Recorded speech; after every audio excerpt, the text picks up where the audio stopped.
first unit we're reviewing today is the Special Air Service, or also known as the SAS. The SAS was first founded in 1941 by David Stirling during World War II and was originally called the L Detachment. It was conceived as a commando force to operate behind enemy lines in the North African campaign. The regiment later gained fame and recognition worldwide after successfully assaulting an Iranian embassy in London and rescuing hostages during the 1980 Iranian embassy siege. The unit undertakes a number of roles, including covert reconnaissance, counterterrorism, direct action, hostage rescue, and human intelligence gathering. The selection for the SAS is by far the most toughest in the world and sets a standard for all special forces out there. The selection for the SAS is open for all members of the armed forces, but most candidates have commando or airborne background. Selection is done twice a year, one in the summer and one other in the winter, in the Brecon Beacons in Sennybridge. The selection lasts 5 weeks and normally starts with about 200 candidates. The first test is a march cross country against the clock and increasing the distance each day. This is known as endurance. It's a 40-mile march with full equipment, scaling and descending penny found in Wales in 20 hours. By the end of the hill phase, the candidates must run the 4 miles in 30 minutes and then swim 2 miles in 90 minutes. Next step of selection is a jungle phase, which takes place in Belize, Brunei or Malaysia. Candidates are taught navigation, patrol formation and movement and jungle survival skills. Candidates then return to Hereford to finish training in battle plans and foreign weapons and take part in combat survival exercises. The next test being a week-long escape and invasion. They are formed in patrols and carry nothing more than a tin can filled with survival equipment and are dressed in World War II uniforms and told to head to a point by first light whilst being chased by the parachute regiment. And finally, the most grueling test of all is the resistance to interrogation lasting 36 hours. The SAS is equipped with the M16, the AT4 and the FIM-92A Stinger. The M16 is an American manufactured rifle which is capable of engaging infantry and helicopters at ranges up to 525 meters. The accuracy of the rifle in this unit's hands is 60%, which is very effective. The unit also has a suppression rate of 40 and capable of 355 rounds per minute. The AT4 is also manufactured in America, which is capable of engaging ground vehicles up to 700 meters, which is an absolutely effective range for a launcher. It has an accuracy of 45% and has an armored piercing power of 19, which allows the AT4 to kill the majority of armor in Wargame Red Dragon. The FIM-92A Stinger is yet another American manufactured weapon system. The Stinger is capable of engaging aerial vehicles only. It can engage helicopters up to 2,275 meters and airplanes up to 1,820 meters. It has an accuracy of 50% and has a high explosive power of 5. This weapon is a nightmare to enemy helicopters. The SAS is an airborne unit, so it's deployed in the Lynx AH-1, the Lynx AH-7 and the Puma HC-1. The SAS purpose and tactics in Wargame Red Dragon is getting behind enemy lines and causing tons of destruction, but the unit is also capable of any role from attacking ground and defending positions due to its arsenal and skills. This unit's overall special forces rating is 10, due to the wide variety of skills and being highly equipped and trained to take on any task. The motto for the SAS is "Who Dares Wins." The SAS are by far the most elite special forces unit in the world, and they maintain their standard in Wargame Red Dragon, and are the most feared unit to come up against in battle. The second unit we'll be reviewing today will be the Royal Marine Commandos. The Royal Marines were first formed in 1755 as the Royal Navy Infantry Troops. However, they can trace their roots back to 1664 as the Duke of York's Albany's Maritime Regiment of Foot. During World War II, the Royal Marines' role changed from just being naval infantry to becoming part of the Special Service Brigade and officially becoming commandos. The commandos conducted many raids and covert operations and gained their fame as Royal Marine Commandos.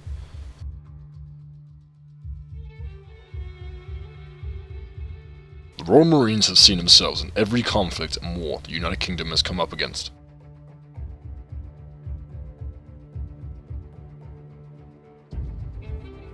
The selection for the Royal Marines is not as tough as the SAS or the SBS, as the unit is not classed as special forces, but are an amphibious light infantry fighting force. Men who want to join the Royal Marines must conduct a 3-day course called the PRMC, the Potential Royal Marine Commando course, at the Commando Training Center.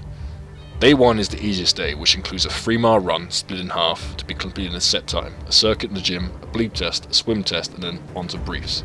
Day 2 is the toughest day for the candidates. It begins with a bottom field thrashing for up to 2 hours, and straight into the endurance course, which is roughly 2 miles, where candidates run and sprint through tunnels and marshes, then followed by a 4-mile run back to base. If you manage to pass the selection, you will then move on to the grueling 32-week training at the Commando Training Center. Before you are able to pass it as a Royal Marine Commando, you must pass all the Commando tests in the final weeks of training. This includes a 9-mile speed march, an endurance course, the Tarzan Assault course, and finally the 30-mile across Dartmoor to earn the Green Beret. The Royal Marines in Wargame Red Dragon are equipped with the L85, the LAW 80, and a mini-me machine gun. The L85 is a small arms rifle used by all military departments in the British Armed Forces. It was manufactured by a British company called Sterling Armaments. The weapon in-game can engage infantry and helicopters up to 525 meters. The rifle in the hands of the Royal Marines has an accurate rating of 60%, which is highly effective.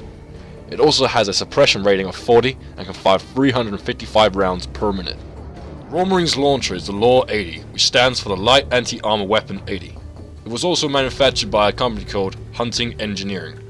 The weapon in Wargame Red Dragon can fire up to 700 meters, with an accuracy rating of 70% and an armor penetration power of 22, which is incredibly deadly to any armored vehicles that come in range of the Royal Marines. The last weapon in the Royal Marines arsenal was the mini-me machine gun. The weapon was manufactured by a French company called the Fabrique Nationale d'Estal. The weapon in Wargame Red Dragon can engage ground units and helicopters. It can engage ground units up to 770 meters and can shoot helicopters up to 595 meters. The accuracy of the mini-me is 45% and has a rate of fire of up to 413 rounds per minute in-game. The Royal Marines in Wargame Red Dragon can be deployed in multiple types of vehicles.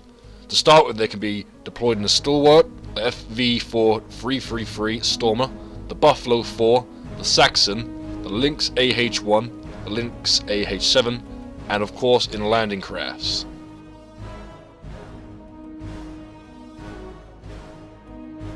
Royal Marines' tactics and purpose in Wargame Red Dragon is to engage in full-blown combat, which includes all types of assaults such as amphibious assaults, aerial assaults, and ground assaults, and are able to overwhelm regular units with their elite training with their superior weapon systems.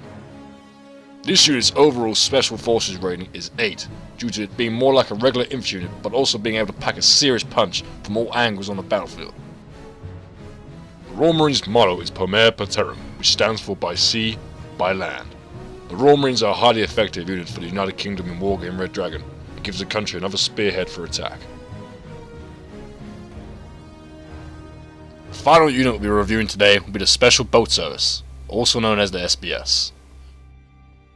The SBS was first formed in World War II in 1940 by a commando officer called Roger Courtney and was called the Special Boat Section. Roger Courtney was unsuccessful in his initial attempts to convince Admiral of the Fleet Sir Roger Keyes and later Admiral Theodore Hallett, commander of the Combined Training Center, that his idea of a folding kayak brigade would be effective. So he decided to prove to them himself that it was. He decided to infiltrate HMS Glengyle, a landing ship anchored in River Clyde. Courtney paddled to the ship, climbed aboard undetected, wrote his initials on the door of the captain's cabin, and stored deck gun cover. He then presented the soaking cover to a group of high-ranking Royal Navy officers meeting at a nearby Inverary hotel. He was promoted to captain and given command to 12 men, the 1st Special Boat Section. It was initially named the Foul Boat Troop, after the type of folding canoe employed in raiding operations, and then renamed No. 1 Special Boat Section in early 1941. In 1987, they were renamed Special Boat Service and became part of the United Kingdom Special Forces Group alongside the Special Air Service and 14 Intelligence Company. In the first Gulf War, the SBS carried out one of its most high-profile operations when it liberated the British Embassy in Kuwait, abseiling from helicopters hovering above the embassy. The SBS has been involved in many conflicts and operations in the 21st century, such as Operation Barra, Battle of Tora Bora, Operation Enduring Freedom, Operation Marlborough, and many more. In the past, the SBS is staffed almost entirely by the Royal Marines. Volunteers for the SBS are now taken from all branches of the British Armed Forces, although volunteers still predominantly come from the Royal Marine Commandos. Candidates wishing to serve with the SBS must have completed 2 years regular service and will only be accepted to the SBS after completion of the selection process. The selection for the Special Boat Service is very similar to the SAS and is also conducted in the Brecon Beacons in Wales, and training continues for another 23 weeks to become a swimmer canoeist. In Wargame Red Dragon, the Special Boat Service is equipped with the L-34A1, the Carl Gustav M2, and the Brenner L4. primary weapon for the SBS in Wargame Red Dragon is the L34A1. It is a suppressed version of the Sterling Patchet Mark V. The weapon was manufactured in the Royal Ordnance factories near Liverpool exclusively for the British military. In-game, the weapon can engage both infantry and helicopters at ranges up to 455 meters. The accuracy is only 40%, but a suppression rating of 30, and a very high rate of fire, which is 533 rounds per minute. The launcher used by the SBS in Wargame Red Dragon is the Gustav M2. It is an 84mm man-portable reusable anti-tank recoilless rifle. The weapon was manufactured by Saab Bofors Dynamics in Sweden. In-game, the weapon can fire up to 700 meters at an accuracy of 60% and has an armor penetration power of 18. This launcher isn't the best, but can still hold its own against the majority of vehicles in Wargame Red Dragon. The second weapon system used by the SBS is the Brenner L machine gun. The Bren was a little behind on its time as it was made during World War II and was still being used in the latter half of the 20th century. The weapon was manufactured in multiple locations around the Commonwealth and other allied countries to the UK. In Wargame Red Dragon, the weapon can fire up to 980 meters at infantry and up to 595 at helicopters, which is a very effective range. It has an accuracy of 70% in the hands of the SBS and has a suppression rate of 55 and can fire 243 rounds per minute, which is very effective for the weapon's age. In Wargame Red Dragon, the special boat service can be deployed in the Pinsgar, the Stalwart, the Saxon, the Lynx AH-1, the Lynx AH-7, the Puma HC-1 and the landing crafts. The special boat service's role in tactics in Wargame Red Dragon is mainly reconnaissance, as they are very good at stealth and equipped with very good optics. If need be, the unit can be used for attacking ground and holding positions, but predominantly are most useful in sabotage. If need be, they can attack from the rear or unsuspecting angles where they will do the most damage. The unit's overall special forces rating will be 7. This is due to the outdated weapon systems that the SBS are equipped with, compared to most units on the battlefield. They are still high on the list due to their skills in handling those weapon systems and being a very effective recon unit. The Special Boat Service's motto is by strength, by guile. The SBS is yet another great unit for the United Kingdom and gives the eyes of the battlefield to the commander, and the ability to cause destruction behind enemy lines.